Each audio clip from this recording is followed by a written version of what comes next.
When I was a kid, I refused to watch any TV show with actors on screen. Live-action movies were fine, and I always looked for live-action fan films on YouTube, but if there was a show that was live-action from the get-go, I just wasn't interested. Because of that, I ended up skipping Zack and Cody at first. But I eventually did start watching the series while Suite Life on Deck was airing, and around September of last year, I rewatched the entire franchise on Disney+.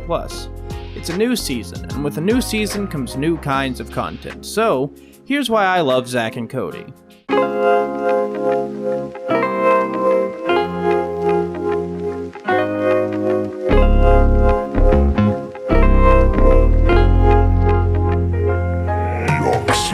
Another day to be chillin' in my living room. The TV is still in the house with sounds that's about to get loud. My head's in the closet alongside on the ground, watching the Owl House happy like Amity. Man, am I proud to be part of this family. Austin and Allie peek into the soul like Alex Drew, so we got similar goals. Camping with beans, I'm a kidney. Fighting enough monsters with Scoop, I'm not kidding when I say this shit is like Lily and Mandy. Juniper Lee would be coming in handy. Tell her like Ginger, got that rocket power, I feel like a winner. Hey Arnold, pass me the ball, this Puma ain't local, I'm chillin', that's all. I'm tuning into nostalgia, chillin' with my friends. I'm tuning into nostalgia, and I feel like a kid again. I'm tuning into nostalgia like when I was 10. I'm tuning into nostalgia, and my mind is at ease again. What is Zack and Cody? Since I'm talking about both the original and On Deck, I'll be giving the basic rundown on both, so this section is going to be a little bit longer than normal. The Suite Life of Zack and Cody is an American teen sitcom created by Danny Callis and Jim Giagan that aired on the Disney Channel from March 18th, 2005 to September 1st, 2008. The show was about two young boys, Zack and Cody Martin, who live at the Tipton Hotel in Boston, Massachusetts. After The Suite Life of Zack and Cody ended, Callis and Giagan created Suite Life on Deck, an American teen sitcom that aired on Disney Channel from September 26, 2008 to May 6, 2011. The series follows Zack and Cody Martin as they begin attending 7 Seas High while traveling the globe. The good. Zack and Cody had some great character relationships. Zack and Cody themselves would fight rather often, but you could still tell they care about each other. It's a great realistic chemistry we get to see, helped by the fact that they're played by real-life twin brothers Dylan and Cole Sprouse. The boys' relationship with their mom is also shown fairly often. Like any kids, Zack and Cody can be selfish, but they're also capable of stepping up to the plate and righting a wrong. In one episode, Zack and Cody tell their mom that they got free tickets to go on the SS Tipton cruise. What they don't tell her is that they got those tickets by agreeing to her singing on the ship. To rectify this, after she gets sunburned from falling asleep on the main deck, the boys go on stage in her place and perform for the passengers.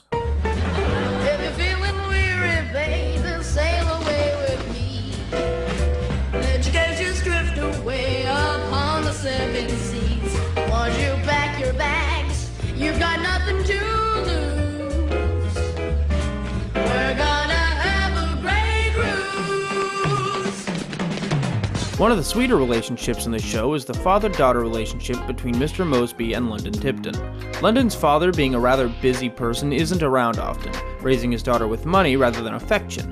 Because of that, the only father figure she really has is Mr. Mosby, and he fills that role rather well. He even taught her how to drive once. I wonder how that went. Now, are you familiar with the gear shift? You mean the Prindle? The what? The Prindle. Are you referring to the shift lever that says P-R-N-D-L? I meant a child's Mosby. I know how to spell Prindle. It is not something you spell. It is a gear shift. The letters stand for park, reverse, neutral, drive, and low. You're making me nervous with all this technical talk. Oh, I'm sorry. Why don't we just relax? We'll turn on the radio. Would you like am or film? Oh. Right. Moving on. London also has a semi-sisterly relationship with the hotel's candy counter clerk Maddie Fitzpatrick. For the sake of comedy, throughout most of the series, their interactions are boiled down to, "You're stuck up." "Oh yeah? Well, you're poor." But whenever they're past all of that, there are some legitimately nice episodes. My favorite example is the episode where London loses all of her money, and Maddie gives her a place to stay.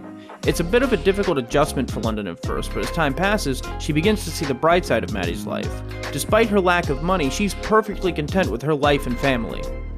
And then the message is undermined by London getting her money back so the series can return to the status quo. The Sweet Life of Zack and Cody in general showcases life, what it's like to be a kid, what it's like to have siblings, and much, much more.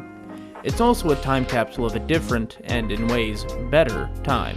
Both Zack and Cody and On Deck have fucking jammin' ass theme songs. Here I Am is the theme song to the original series, and it really puts a focus on Zack and Cody despite the fact that they're not the focus of every single episode. Livin' in the Sweet Life is the theme song for Sweet Life on Deck, and, frankly, the best Disney Channel theme song ever! And for the final episode of Sweet Life on Deck, there was a special opening theme titled The Next Chapter of Our Lives, but we'll talk about that later. Sweet Life on Deck has 4 major returning characters: Zack, Cody, London, and Mosby. They're exactly the same as they were in the original series. Is that a good thing? Depends on how you felt about the original series. That being said, for me at least, yes, it keeps the characters recognizable. There are also a few new characters: Woody, Bailey, Marcus, and Miss Tutwiler. Throughout the series, we get to see these characters develop and change. Well, mostly.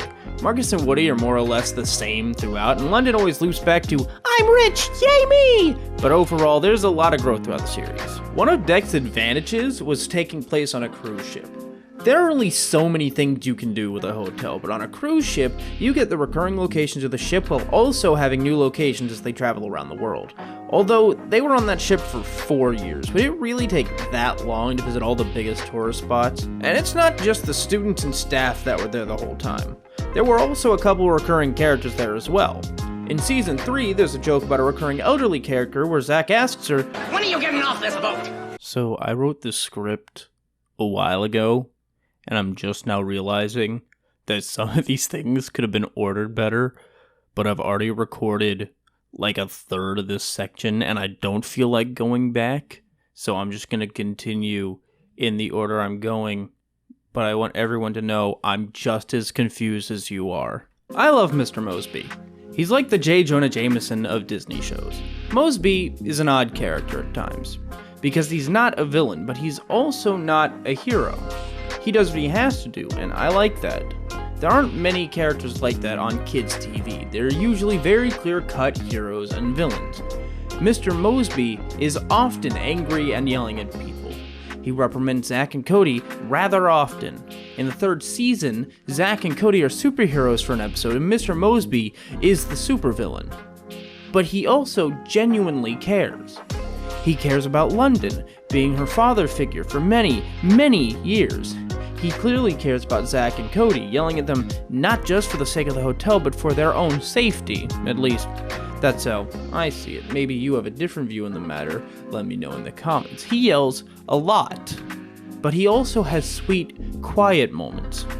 Mosby is, for all intents and purposes, the father character of the series. The final episode of Sweet Life on Deck legitimately made me cry. In the final episode, the class of 7 Seas High graduates.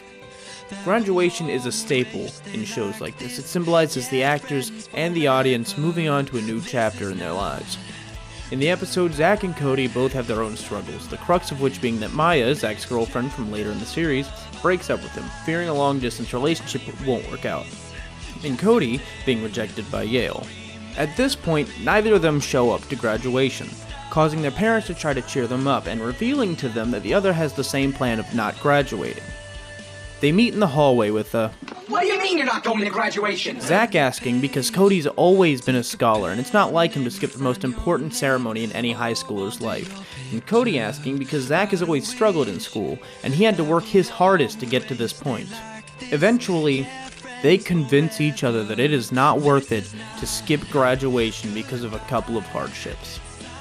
The episode ends with a heartfelt speech by Cody and Bailey, Mr. Mosby finally standing up to his boss, Mr. Tipton, and tear-jerking goodbyes.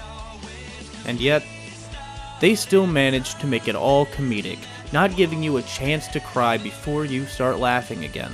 A perfect ending for an amazing show. Fellow graduates, as we say goodbye to high school and head off to college, other things, we take with us the memories of all the adventures that we've shared. From riding an elephant in Thailand, To snowmobiling the frozen tundra of Antarctica. from discovering ancient Mayan treasures, To fighting ninjas in Japan.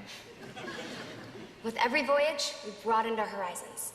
But now, as we embark on our separate journeys, No matter where we end up, whether near or far, the bonds that we have formed here, we will always cherish. We're not just classmates, shipmates, or friends. We're a family. Everyone, please rise. Please move your tassels from right to left. Congratulations, 7 Seas High graduates! This is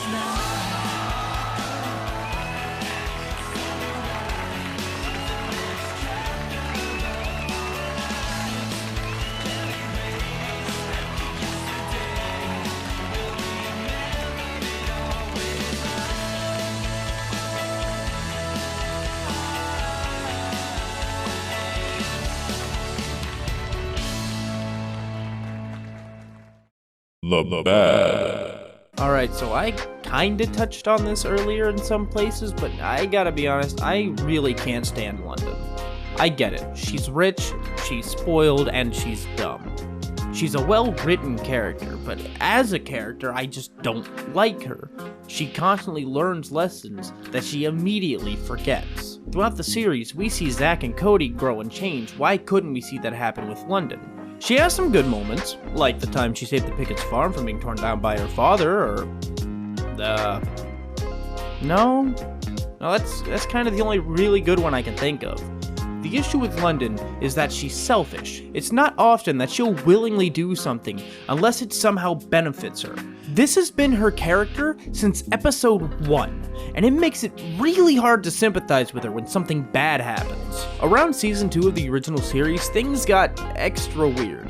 Episodes began to lose their realism for more fantasy-like stories, which is fine, but it didn't really fit the tone of the show too well. What's more is that, when the series transitioned from Zack and Cody to Deck, the show's original, more realistic tone is re-established, which makes it seem like the writers had less fun with the original series by the final season. On the other hand, the first season of Deck is also somewhat difficult to watch.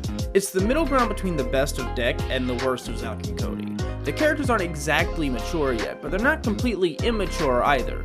They also haven't quite hit puberty yet, so they're a bit taller, but their voices are still higher pitched. And at this point, they're harder to listen to because they're in the early stages of changing. Sometimes it feels like the shows went on for too long. Each series was 3 seasons, and for the most part, I enjoyed watching them in full.